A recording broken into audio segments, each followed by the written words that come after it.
माँ की इतनी इच्छा है तू बड़ा आदमी बन, पैसे वाला बन, नामा किंग बन। वो नाम सोशल में मैंने करा, पद्मश्री मिला। तभी मम्मी को बोला तेरा 3 सपना खत्म हुआ, अभी सपना दूसरा नहीं दिखाना। सो ब्रिजेश द्रव्य, ये सेकंड जनरेशन की कहानी क्या होने वाली है? साउथ अंकल ने कहा कि जीरो से हमने इतना यहाँ पहुंचे, अभी आप आंटो भाई मिला लो कितने % आपको ग्रो करना है। बेंचमार्क तो बहुत बड़ा सेट कर दिया है। प्रिविलेज लगता है या प्रेशर फील होता है? ले तो प्रेशर है, नहीं ले तो प्रिविलेज है। 64 लोग एक ही घर में रहते हैं और आपके फैमिली में कोई रूल है कि कौन कितना खर्च कर सकता है?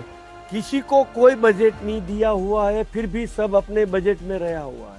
और ये भी बताओ, कोई भी फैमिली टूटता है तो यही वजह होती है। पैसा यूज करने के लिए है, संबंध रखने के लिए है।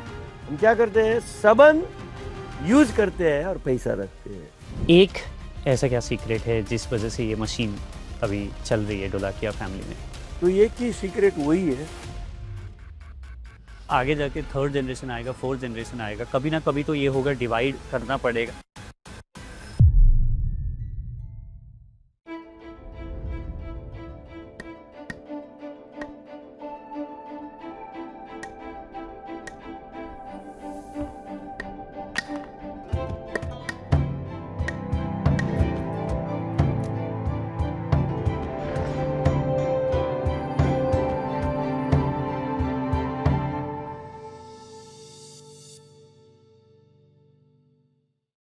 Today I'm in Surat, India's city of diamonds, inside the facility of a company that exports 12,000 crore worth of diamonds every single year. And it was built by a man who arrived here in 1977 with just 12.5 rupees in his pocket. Savji Bhai Dholakia started with nothing, and his company today ships diamonds to over 100 countries. By walking through these floors, I keep coming back to one question. What does it feel like to be his son, Dravya, or nephew, Brijesh, the second generation who now have to carry all of this forward?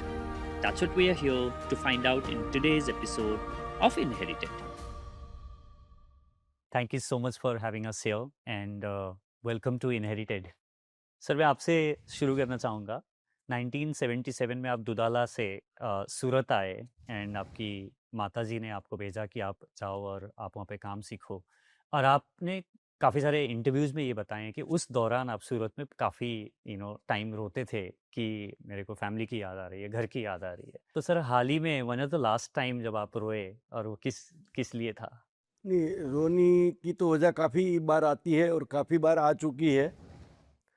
समय के हिसाब से अलग अलग रहती है, लेकिन start में जो थी वो तो एक अभी इंग्लिश में आप लोग क्या बोलते हैं उसको, घर की याद आती है उसको, होम हाँ, होम सिक।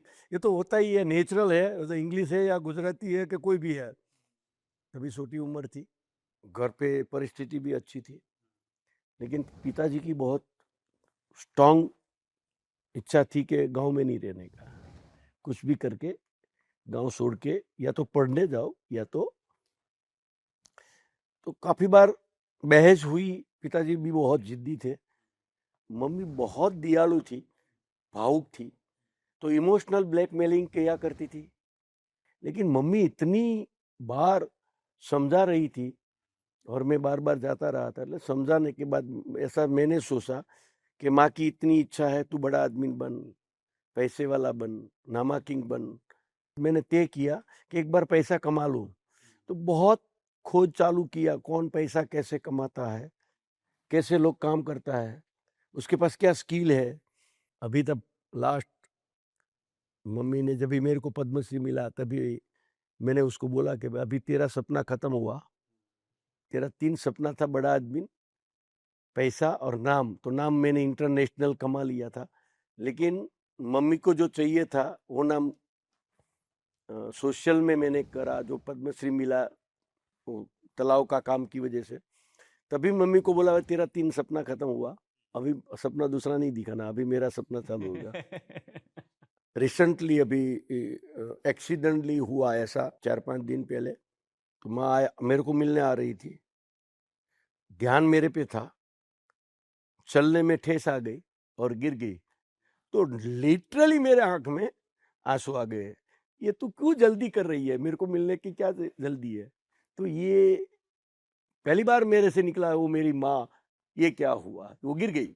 એટલે कहने का मतलब आज तक ऐसी कभी मैंने गिरती हुई नहीं देखी। तो ये माँ है, इसके सामने कोई नहीं टिक सकते हैं। और सबकी माँ ऐसी ही होती है, लेकिन हम समझते नहीं है माँ का अर्थ क्या होता है, माँ का हृदय क्या होता है। शायद भगवान भी कम पड़ेगा। और अच्छी बात यह है कि आज भी वो हैं, देख रही हैं जो सब कुछ आपने पा लिया है, तो उनको कितना गर्व महसूस होता होगा कि जो मैंने सपने दिखाए थे कर दिया। और नहीं, वो तो बेचारी अफसोस कर रही है कि 60 साल तक मेरा 60 साल हुआ, मैंने उसको धंधे पे लगा दिया, बेचारे की खुशी छीन ली, फिर भी वही तो वही सोच रही है मैंने ये क्या है, उसको सपना बड़ा दे दिया। जैसे माफी मांगती है वो ऐसे अपना, मैं उसकी हृदय जान सकता हूँ, वो ऐसी मानती है तू इतना सारा तूने मेहनत किया, क्योंकि बात में हमारे हाथ जाती है ना, बात बात में, तो वो तो यही माँ है भाई। फिर भी वो बोलती है मैंने गलत तेरे को टारगेट दे दिया, यही माँ है। सो ब्रिजेश, द्रव्य जो सर की कहानी है, 12.5 रुपए लेके गांव से निकले और आज 12,000 करोड़ से ऊपर का जो हमारा एक्सपोर्ट है, तो I would like to hear from you कि what is the first version of the story जो आप लोगों ने सुना था बचपन में, और उसका क्या इम्पैक्ट पड़ा था आपने जब इनकी ये कहानी आप लोगों ने सुना। Thank you first of all कि सेकेंड जनरेशन को इन्वॉल्व किया। This is first of a kind कि इनहेरिटेड में स्टोरीज ऑफ सक्सेशन जब आप बात कर रहे तो हम सेकेंड जनरेशन भी इन्वॉल्व है। I am fifth one among 8 brothers in second generation. हमने जो सुना हुआ है वो हार्ड वर्क सुना हुआ है आज तक, जो उन्होंने हार्ड वर्क किया है। एक एक स्टोरी उन्होंने ऐसा नहीं कि बताया हुआ है, बट हम वो साथ में जी रहे हैं। वो कहीं पे गए वो दिन में, शाम को आके उन्होंने पूरे दिन में क्या किया वो उन्होंने बताया हुआ है कि हमें वो एक्सपीरियंस मिले और हम कैसे उसमें से आगे बढ़ पाए। तो बेस्ट एग्जाम्पल अगर मुझे कुछ भी याद हो तो ये है कि जब हम छोटे थे तब हम स्कूल सुबह 7 बजे चले जाते थे और शाम को जब हम आते थे तो हमारे को जल्दी जागना होता था, तो हम आके जल्दी सो जाते थे। लेकिन पापा ने हमें बेड पे ही बड़े होते हुए देखा हुआ है। तो ये कहानी आपने कब सुनी और आपको क्या इम्पैक्ट रहा। सिमिलर जो ब्रिजेश भाई ने बताया उसमें ऐड करेंगे, आई थिंक पापा काफ़ी बार बोलते हैं कि मेहनत करो तो नसीब भी आप बदल सकते हो, बट नसीब में है और मेहनत नहीं करो फिर भी नहीं मिलेगा। तो हार्ड वर्क के बारे में तो इतना एम्फेसिस किया ही है कि उससे आप अपना नसीब भी बदल सकते हो। तो मुझे एक ही चीज़ याद आती है हमेशा। सऊदी अंकल ने कहा कि जब मैं आया तब 12 साल का था और पॉकेट में कुछ नहीं था, और आज हम we are doing a turnover of $1.5 billion. Zero से हमने इतना यहाँ पहुँचे। अभी आप आंटो भाई मिला लो कितने % आपको ग्रो करना है। तो ये स्पार्क जो फर्स्ट जनरेशन में थी, हमेशा मैं ये सोचता हूँ कि सेकेंड जनरेशन में कौन सी ये स्पार्क निकले कि हम भी वही मेहनत करें जो फर्स्ट जनरेशन में किया हुआ था। द्रव्य, ये एक प्रिविलेज लगता है या प्रेशर फील होता है? ले तो प्रेशर है, नहीं ले तो प्रिविलेज है। तो आई थिंक बैलेंस इंपॉर्टेंट है। सिर्फ प्रिविलेज के जैसे यूज़ करे तो भी ठीक नहीं है और सिर्फ प्रेशर लेते रहे तो भी ठीक नहीं है। तो आई थिंक हम लोग बैलेंस करते हैं और ऐसा प्रेशर भी नहीं है। आई थिंक फर्स्ट जनरेशन ने वो भी बोला है कि एंड ऑफ द डे आपकी रात की नींद हराम ना हो, उसका ध्यान रखने का, और बाकी आगे तो बढ़ना है। तो वो एक टारगेट है, गोल है, प्रेशर है, बट डे टाइम के काम के टाइम पे है, और बाकी इतना स्ट्रेस भी नहीं कि सिर्फ उसी में पड़े रहो। तो आई थिंक एक बैलेंस है और वही चीज़ उन्होंने उनके जनरेशन में भी देखी है और हमारे जनरेशन में भी आई थिंक वही वैल्यूज़ को पास ऑन किया है। द्रव्य, सो आपके पिताजी का कहानी है 12.5 रुपए से 12,000 करोड़ का। सो ये सेकंड जनरेशन की कहानी क्या होने वाली है? तो आई थिंक बेंचमार्क तो बहुत बड़ा सेट कर दिया है कि ज़ीरो से यहाँ पहुँचे है, और बैकग्राउंड में कुछ भी नहीं था, हमारे पास काफ़ी कुछ है, और यहाँ से इसी परसेंटेज बोलो या मल्टीपल में मल्टीप्लाई करना, वो बेंचमार्क बहुत बड़ा है। तो बीट करने का तो नहीं, बट जिस दिन फर्स्ट जनरेशन के यहाँ मुंह से निकले कि नहीं आपने भी करके दिखाया, राइट, आई थिंक उस दिन हमने जीत लिया। तो ये वैलिडेशन हम सब सीख कहीं ना कहीं वो रहता है कि अपने पेरेंट्स से वो मिले। तो कभी ऐसा हुआ है कि आप लोगों में अभी या when you were growing up कि कोई ना कोई फर्स्ट जनरेशन के नज़र में आ जाए, एक एक तरीके का 8 भाइयों में कंपटीशन है कि कोई हमें नोटिस कर ले, कोई देख ले? वैसे ढूंढे तो भी नहीं मिले हाँ। क्योंकि ऐसा वो बोले उसके लिए कोई कर ही नहीं रहा है। और जैसे सबकी हैबिट्स अलग अलग होती है, सबका इंटेंशन अलग अलग होता है, लेकिन अल्टीमेटली चारों भाई ने जो किया है वही राह पे हम कैसे चलते रहे। जैसे अंकल ने सोसाइटी के लिए तो इतना सोचा ही है, यही हम सोच रहे हैं। और आज भी इतनी सारी एक्टिविटीज ग्रुप में चल रही है, तो हम वही कोप अप कर रहे हैं कि उन्होंने जो सेट किया उसको कैसे आगे या वही कंटिन्यू रखे, उतना ही स्टैंडर्ड रखे तो भी बेस्ट है। वैसे उधर रखते ही नहीं है हर रोज का हर रोज अच्छा। अप्रिशिएट या तो कुछ भी कर लेते, तो ये सब एक रूटीन है, इसमें ऐसा नहीं है। लेकिन ये लोगों को शायद याद नहीं हुआ नहीं, लेकिन ये आप लोगों ने जो ये रोल्स रॉयस अभी गिफ्ट दिया तभी मैंने बोला था इसके लिए मैं 50 साल से राह देख रहा था। आपको फाइनली जब मैं दुनिया को गाड़ी दे रहा था, पूरी दुनिया को मैंने 4000 कार बांटी, लेकिन ये लोगों ने मेरे को रोल्स रॉयस अभी गिफ्ट सरप्राइज किया अरे वाह! और बिना पूछा एक ही डिसीजन लाइफ में लिया वो गाड़ी का। और तभी मैंने बोला था इसके लिए मैं 50 साल से राह देख रहा था। इसकी फीलिंग तो कुछ अलग ही होती है। इसके सामने कोई ठीक में पूरा परिवार था, काफ़ी अलाउंस हुआ था। राह मतलब आज कैपेबल हो गई है कि वो डिसीजन लेने के लायक हो गई है और लिया। जब ये डिसीजन ये कैपेबल हो जाते हैं, राइट टाइम पे राइट डिसीजन लेते हैं, तभी एक एज ए पेरेंट संतोष होता है और खुशी मिलती है, जिसके लिए वो राह देखता है। ये लोग की सोच वहां से शुरू होती है जहां हमारी खत्म होती है, तो हमको भी सीखना चाहिए ना। आप तो 4 भाई और अब आज सेकंड जनरेशन में 8 लोग हैं। एक ऐसा क्या सीक्रेट है जिस वजह से ये मशीन अभी चल रही है ढोलाकिया फैमिली में? ये एक ही सीक्रेट में जो बताऊं तो एक ही सीक्रेट वही है कि सबको फ्रीडम दो, सबको अपनी आप मानी करने दो। एक दो बार नुकसान होवे तो भी सहन करो, और नुकसान करके गिर भी गया तो भी निकालो, अपने आप ठीक हो जाएगा। एक दो बार फी तो देनी पड़ेगी, बिना पेनल्टी कोई सीखने वाला नहीं है। आपका ज्ञान और नॉलेज खोने में पड़ा रहेगा, उसको अनुभव होने दो। तब तक पेशेंस रखना पड़ता है, मन को ऐसे बहलाना पड़ता है कि इतना छोटा काम में मेरा नहीं राय लिया है तो छोटा मोटा करता रहेगा। इतना बड़ा दिल रखना पड़ता है कि नहीं पूछे तो भी चलेगा, चला लेना पड़ता है। और गिर भी गया तो सपोर्ट भी करना पड़ता है, तो वो बाद में लाइफ टाइम कमिटेड हो जाएगा। बाद में वो समझेगा कि नहीं, बाद में कोई भी काम बिना पूछे नहीं करेगा। तो ये तो हमको पेशेंस रखना चाहिए, ये लीडर को रखना चाहिए या तो वडील को रखना चाहिए। तो ये किसकी जिम्मेदारी? लीडर की है। ऐसा मैं तो मानता हूँ परिवार टूटते हैं इसमें सिर्फ बच्चे की खामी नहीं है, बच्चे की खामी नहीं है। बाप के पास पेशेंस कम होगा, पैसा चला गया क्या फर्क पड़ेगा, फिर से आ जाएगा। बेटा एक बार दिल से टूट गया वो शीशे की तरह है, बाद में कभी नहीं मिलेगा। अरे फर्स्ट जनरेशन को ये समझना बहुत ज़्यादा ज़रूरी है। जरूरी है। एक एग्जांपल याद आया तो मैं बताऊं। बहुत बार ऐसा होता था कि सऊजी अंकल मीटिंग में नहीं जा पाए, कोई ऑर्गेनाइजेशन की, और पापा को जाना पड़ा।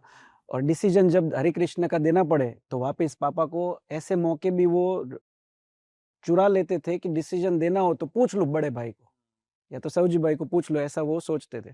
तो बहुत बार वॉशरूम जाके तुरंत फोन करके इसमें ऐसा ऐसा है कि निर्णय देने का है, तो मैं क्या डिसीजन दूं, आप जल्दी बताओ। तो ऐसे भी मौके मिलते हैं कि जब आपको डिसीजन लेना हो फिर भी पूछ के करते थे। तो जो आपने कहा बेस्ट चीज, बड़ों को पूछ लो या लीडर को पूछ लो, कि छोटा भी डिसीजन आप लेना चाहते हो लेकिन आपको ऐसा दुविधा हो तो पूछ लो। फ्रेंडली एडवाइस ही रखते, क्योंकि सऊजी अंकल आज तक छोटे मतलब नेफ्यूज को या सन को साथ में लेके चलते हैं।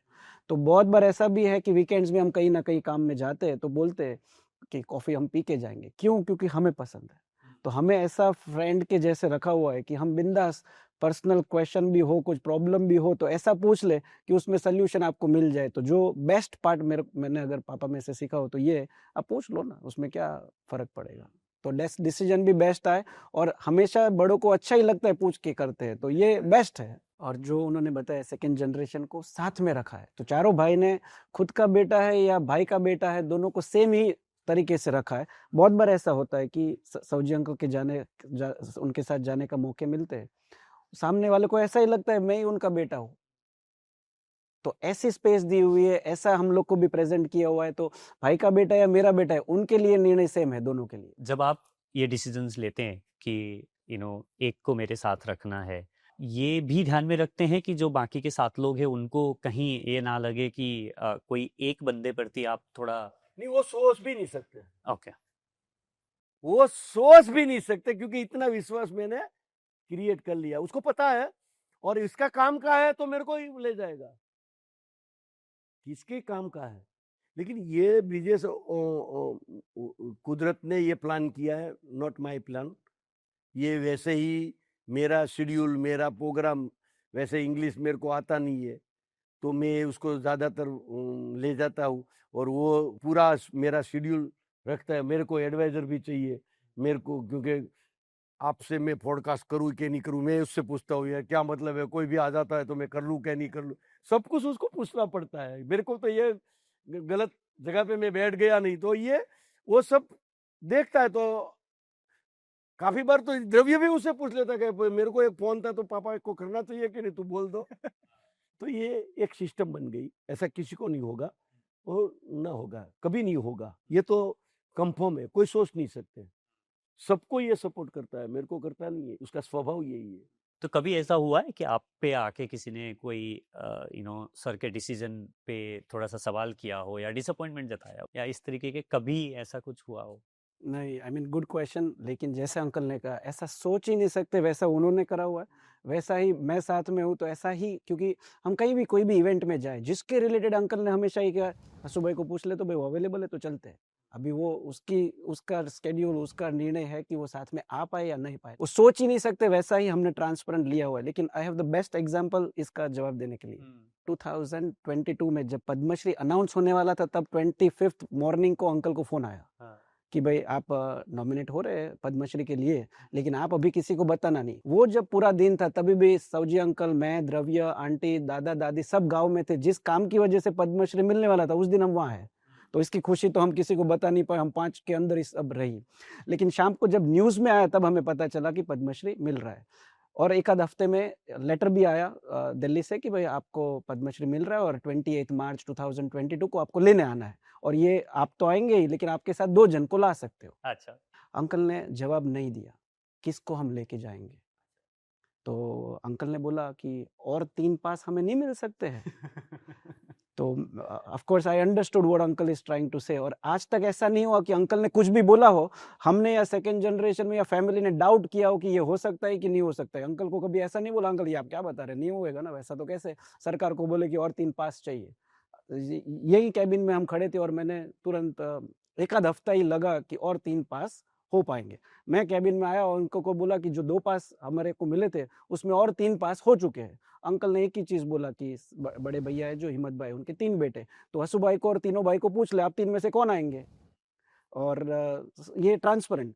सेकंड तो फिर द्रव्य और आंटी आएंगे, ऐसा निर्णय हमने लिया। तीसरे में मैं और मेरे से बड़ा भाई पिंटू भाई, तो बोले एक काम कर तू आ जाना। और जो फोर्थ ब्रदर है घनश्याम भाई, उनके 2 बेटे हैं हितार्थ और हित, और बोले एक काम करते हित को लेके जाएंगे। ये ट्रांसपेरेंट डिसीजन उन्होंने लिया।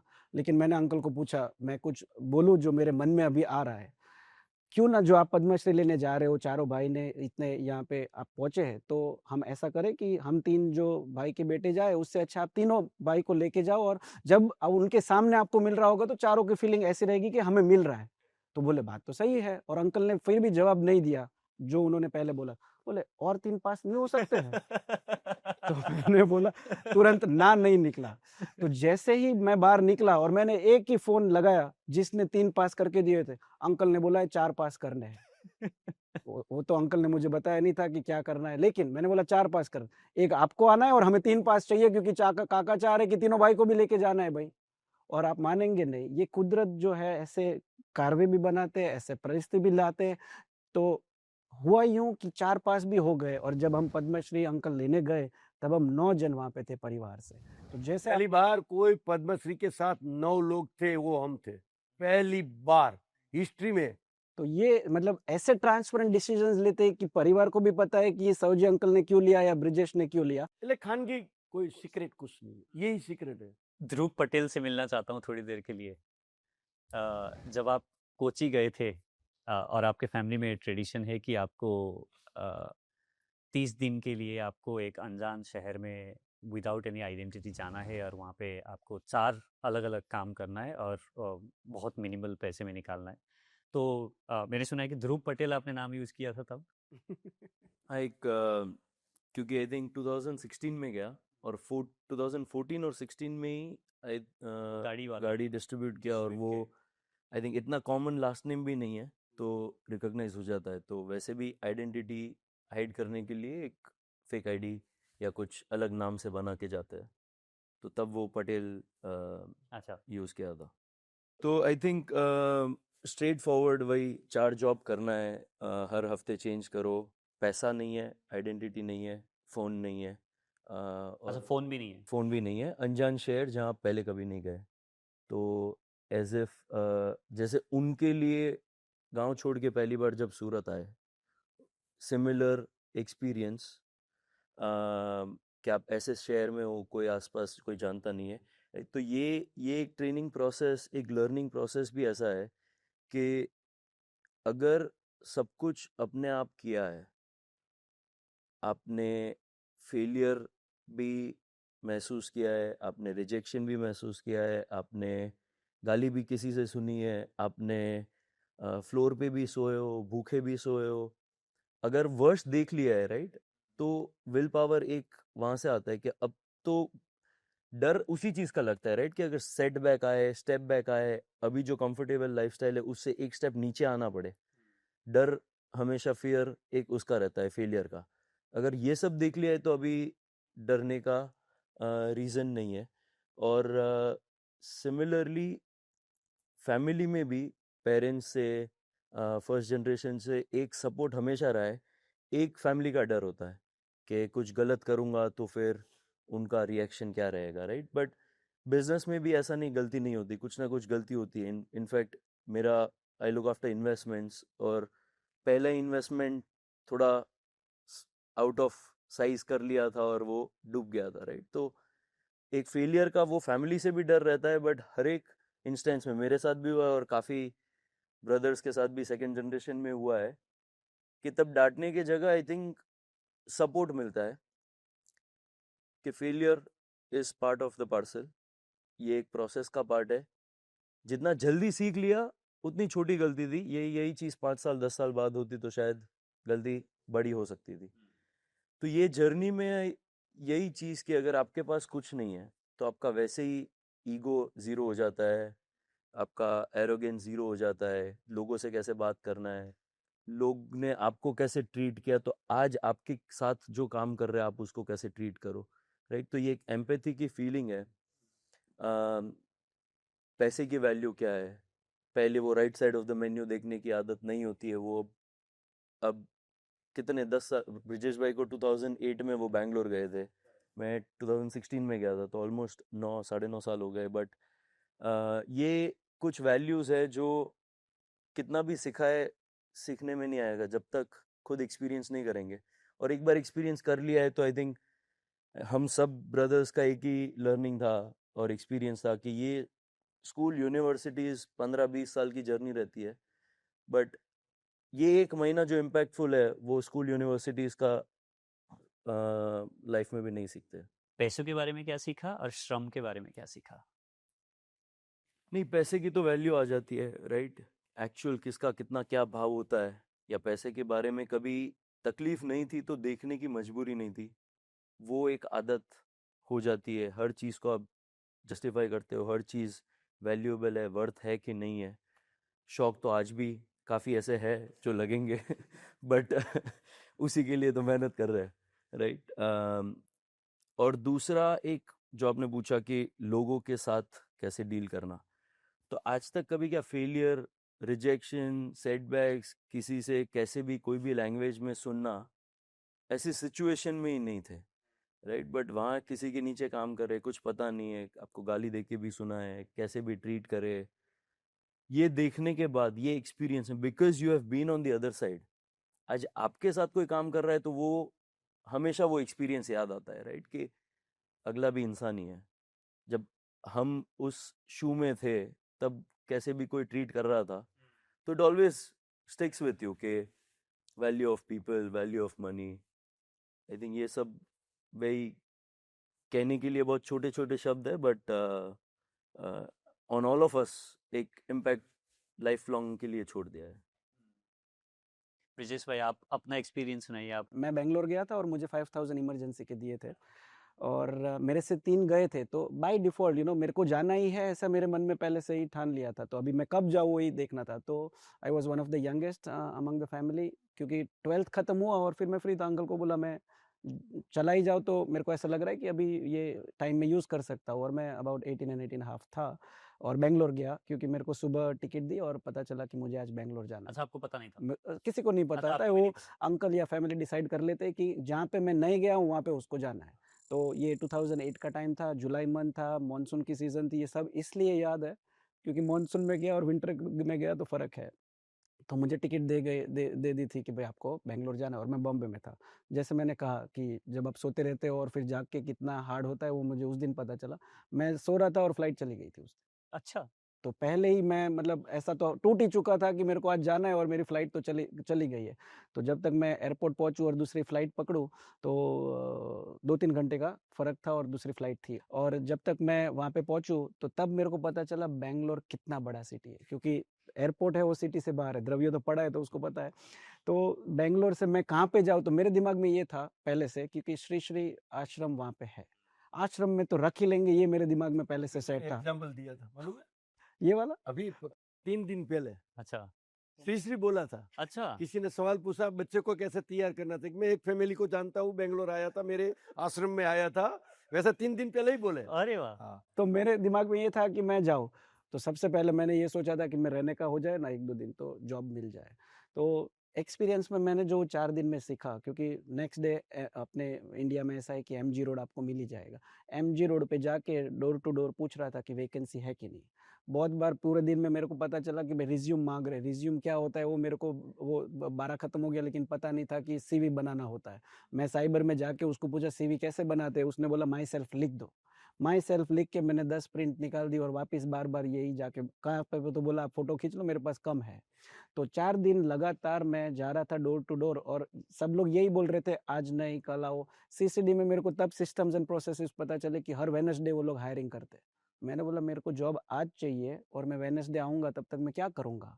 और हर रोज़ शाम को अंकल से बात करनी है एक बार कि आज आपने पूरा दिन क्या किया?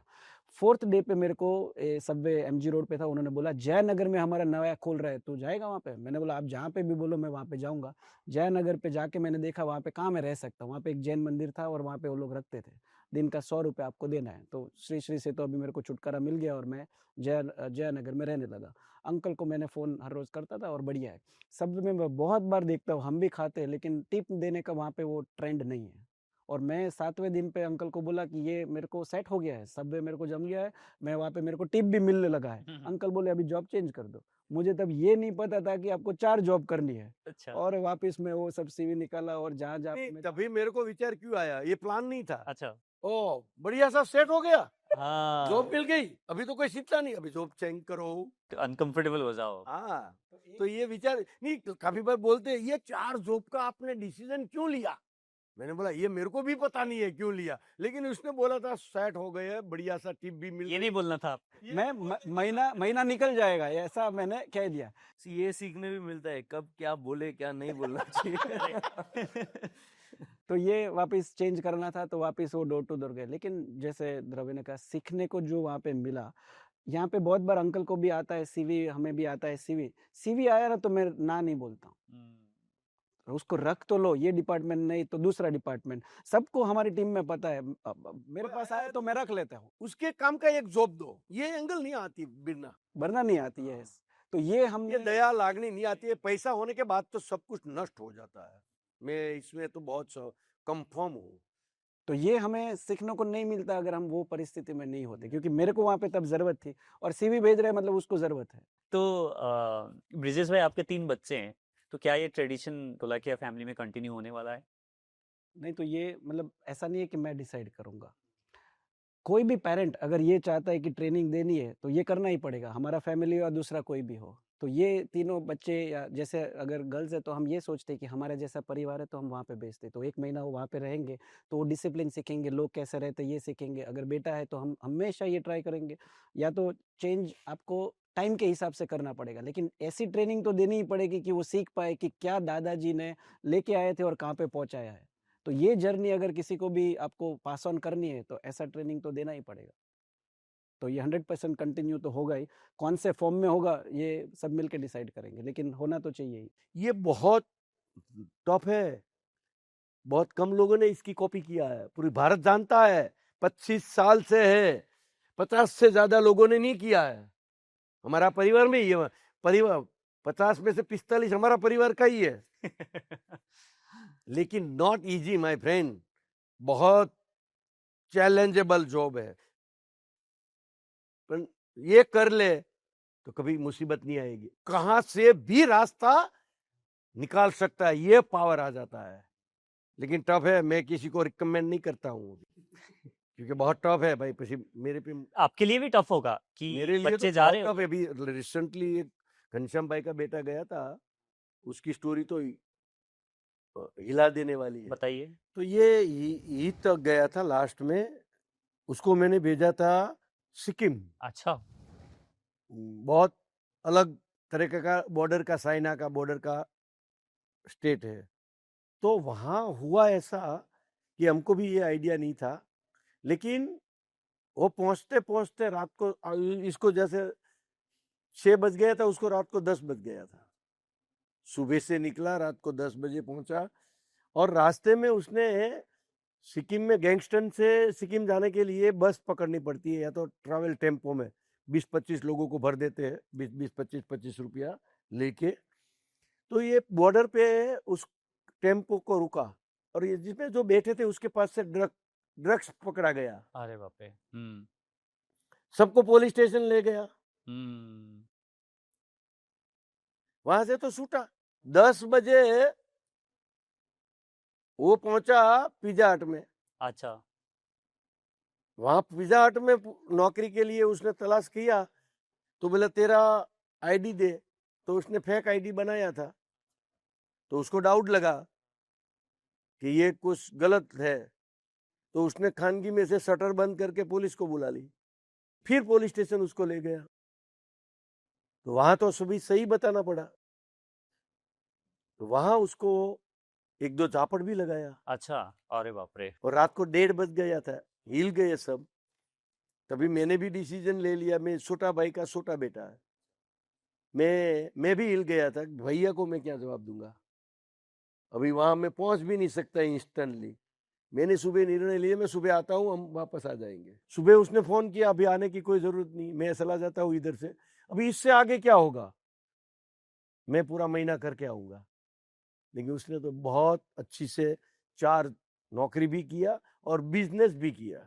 लेकिन मैं थोड़ा हिल गया था कि ये डिसीजन अभी मैं रिस्पॉन्सिबिलिटी नहीं, अभी मैं किसी की नहीं लूंगा, करना है खुद करो। खुद करो। क्योंकि ये बहुत, बेटा होता है तो नहीं, मतलब भाई का बेटा होता है, बहुत बड़ी जिम्मेदारी, पूरे परिवार को मैं मुंह क्या दिखाऊंगा।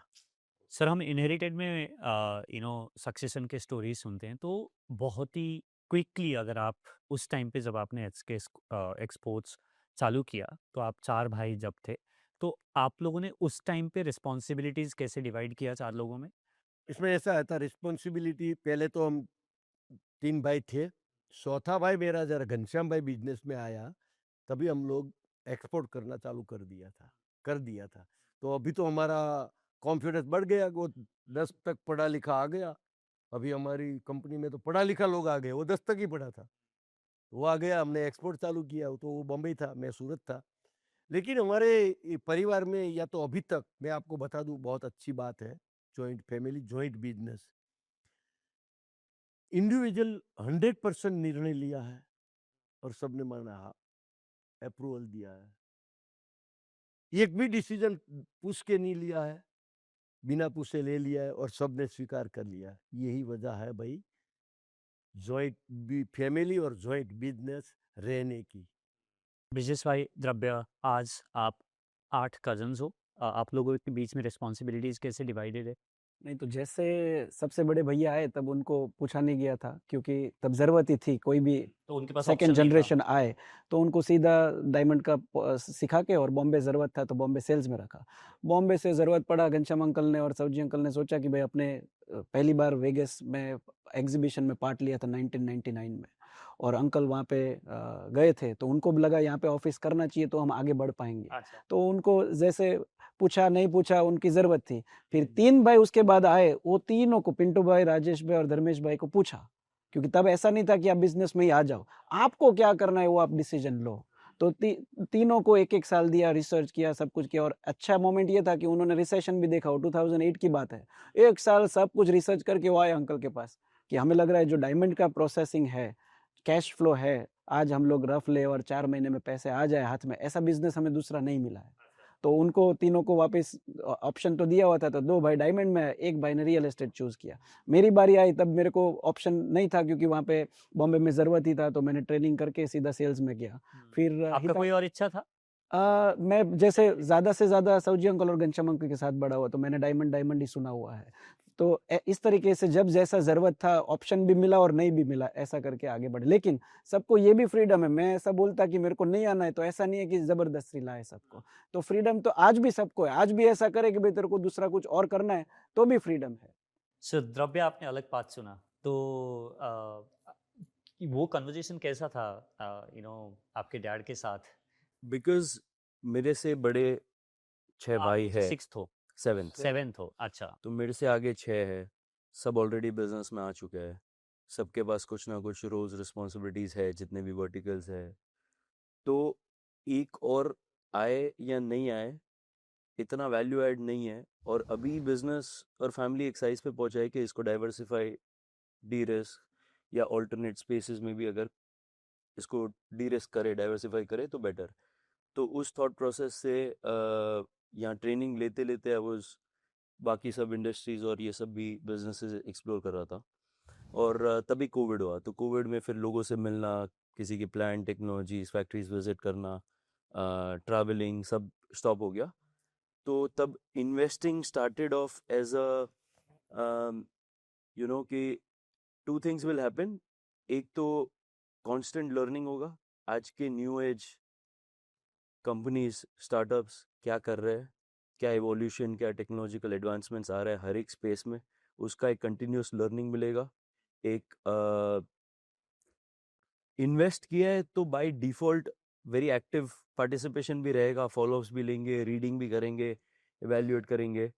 और सिमिलरली उसमें से कोई स्पेस में अगर ऐसा लगे तो as a family we will diversify in a big way also. But investing either for me 2 things will happen, मेरे को इसी प्रोसेस में या तो कुछ मिल जाएगा जिसको फुल टाइम परस्यू करना है, अदरवाइज इसी को इवॉल्व करते करते धीरे इवेंचुअली अ फैमिली ऑफिस, थोड़ा स्ट्रक्चर्ड फैमिली ऑफिस सेटअप करके बिजनेस के अलावा बाकी wealth management and capital allocation का रोल था, which was still something which was open and it is मेरे इंटरेस्ट का था। तो that's where it started. But I think back and forth काफ़ी किया होगा, 1-1.5 साल। अच्छा, 1.5 साल लगा आपको इनको कन्विंस करने में? कन्विंस बोलो या एक हेल्दी डिस्कशन, हाँ, ऑफ कोर्स। कि क्योंकि तब मेरे पास भी जवाब नहीं था कि क्या करना है, राइट? डायमंड और ज्वेलरी नहीं तो क्या वाज अ बिग क्वेश्चन। तो जब जवाब नहीं होता तब डिस्कशन होता है, अगर जवाब है तो वो ज़्यादा कॉन्फिडेंटली आप कन्विंस कर पाते हो, राइट?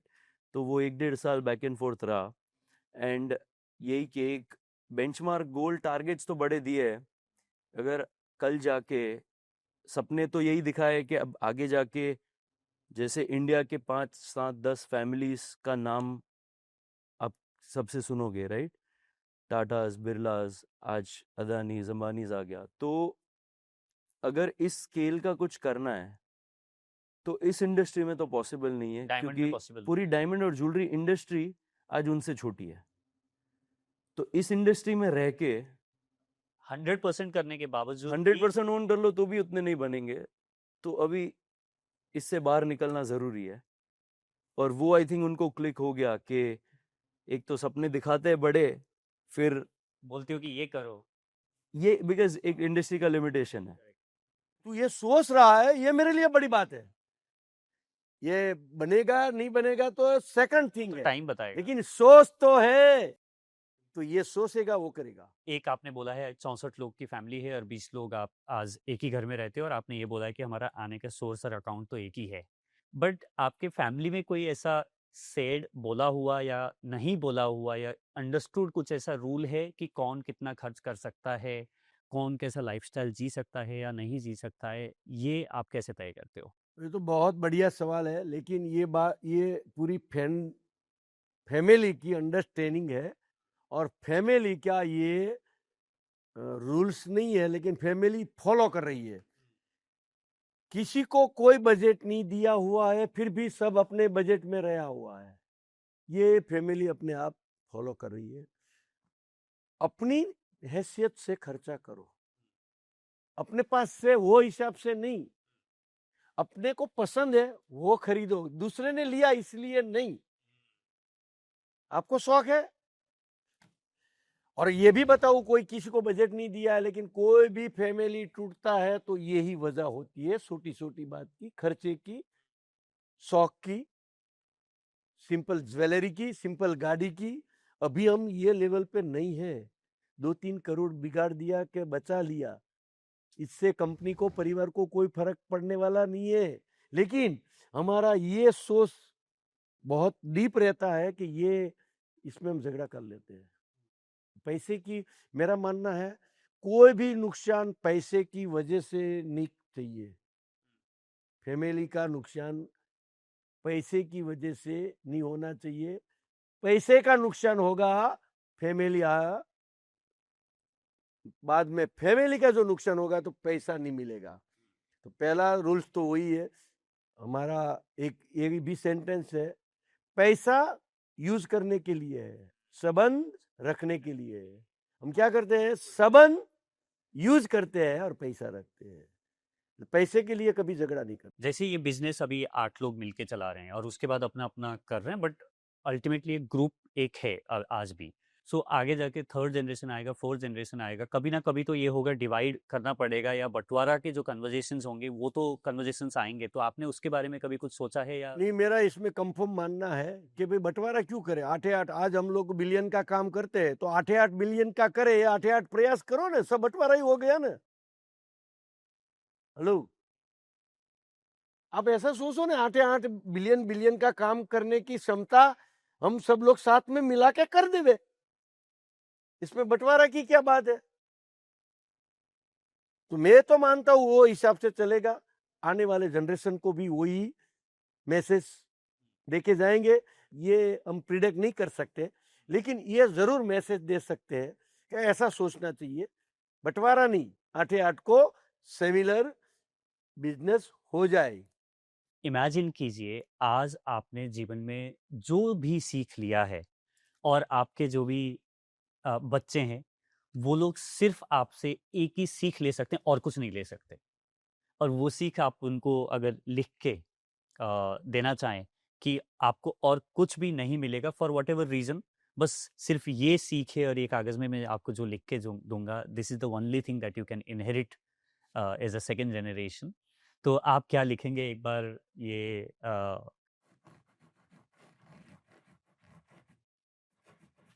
मैं एक ही बात बताता हूं और कहता हूं, आपके साथ जो काम करते हैं उसको खुश रखो, और आपको जिन्होंने मदद की है उसको हमेशा याद रखो। Thank you so much for being open, और इतने अच्छे से आप लोगों ने शेयर किया। बहुत सारे फैमिलीज कंफर्टेबल नहीं होते इस तरीके के कन्वर्जेशंस करने में, और आप लोगों ने इतने अच्छे से कन्वर्जेशन किया, शेयर किया। Thank you so much. Thank you.